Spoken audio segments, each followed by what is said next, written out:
আসসালামু আলাইকুম। আশা করি তোমরা ভালো আছো। তোমাদের দোয়ালের রহমতে ভালো আছি। ভালো নেই আপুরা বলতে আমাদের উত্তরার পাশে মনে করো 10-15 মিনিট সময় লাগে, এত দূর, এতটুক দূরত্ব আপুরা। মাইলস্টোন স্কুলের উপরেই বিমান দুর্ঘটনায় আপুরা আমাদের বিমান দুর্ঘটনায় অনেক স্টুডেন্ট মারা গেছে আপুরা। তোমরা ওদের জন্য দোয়া করবা, যাতে যারা যারা মৃত্যুবরণ করছে তাদের জন্য দোয়া করবো যাতে জান্নাতবাসী হয়। আর যারা যারা অসুস্থ আপু তাদের জন্য দোয়া করবো যাতে সুস্থ সবলে বাসায় যার যার মার বুকে যায় ফিরে যায় আল্লাহ, এটাই কামনা করি। এই দেখো মাইক দিয়ে বলতেছে যাদের যাদের রক্ত দেওয়ার ইচ্ছুক তারা রক্ত দিতে পারো, কারণ অনেক রক্ত লাগবে, সেটাই বলতেছে আপু। এই যে দেখো যেমন মানে আর্মি, তারপরে সেনাবাহিনী, র্যাব, পুলিশ, বিডিআর সব আপুরা, এই যে ডাক্তার, কত লোক যা আসছে, আর শুধু অ্যাম্বুলেন্স আর অ্যাম্বুলেন্স। এই যে আপুরা দেখো, কারণ যে জায়গায় যে বিল্ডিং, ওই যে লাল বিল্ডিংটা দেখা যাইতেছে না পুরো, ওই বিল্ডিংয়ের সাথেই বিমানটা পড়ছে আপুরা। এই যে আমরা সবাই আসছি এখানে দেখতে, কারণ চোখে জল ফেলা ছাড়া আর কিছু করার নাই আপুরা। তোমরা যদি এইখানে আসতা দেখতা কি অবস্থা, যে সুন্দর শুধু কান্নার রোল পড়ে গেছে এদিকে। আর কত লোক যা পুরা মারা গেছে কোনো হিসাব নাই, সব স্টুডেন্ট, 8-10 বছরের স্টুডেন্ট।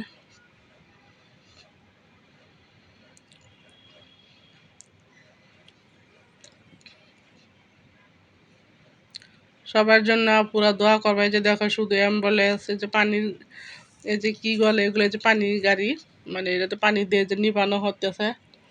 আর কয়েকটা গাড়ি আইসা পুরা আগুন নিবানোর জন্য পানি নিয়ে আসছে। এই যে পুলিশ, সেনাবাহিনী, আর্মি, পুরা অনেক অবস্থা খারাপ আমাদের উত্তরার এদিকে। ভালো লাগতেছে ওই যা পুরো দোতলা দেখা যাইতেছে না, ওই সামনাসামনি পুরা বিমানটা পড়ছে।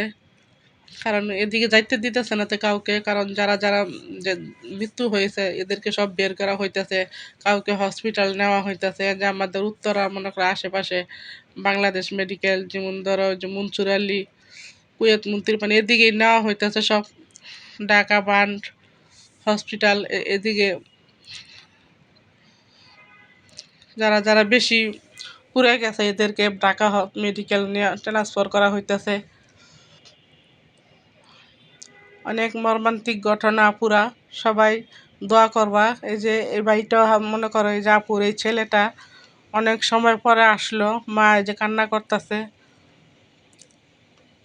কারণ ছোট ভাই বোনরা অ্যাক্সিডেন্ট হয়েছে, ওরা পুরো এতক্ষণ ওইখানেই ছিল, সবাইকে হেল্প করছে। এই যে ওর মা এখন ওকে পাইয়া অনেক কান্নাকাটি করতেছে জড়াইয়া ধইরা। আর কিছু বলার নাই পুরা, তোমরা দেখতে থাকো। মুখ দিয়া পুরা কথা আসতেছে না, অনেক খারাপ লাগতেছে এগুলা দেখা।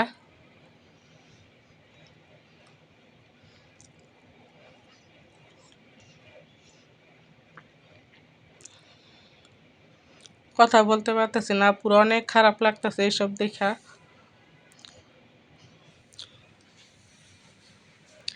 আর এই যে তোমার ভাইয়া বিকালে নিয়ে আসলো খাবার, তারপরে যে মেয়ে দেখো কি বানাইতেছে, আলুর চপ, পেঁয়াজু। বলতেছে আম্মু আজকে আমি নাস্তা বানাবো। বললাম বানাও। কি খাবো, খাইতে ভালো ভালো মন চাইতেছে না, খাবার যাইতেছে না ভিতরে। এই যে মেয়ে আবার দেখো আলুর চপ বানাইতেছে আর পেঁয়াজু।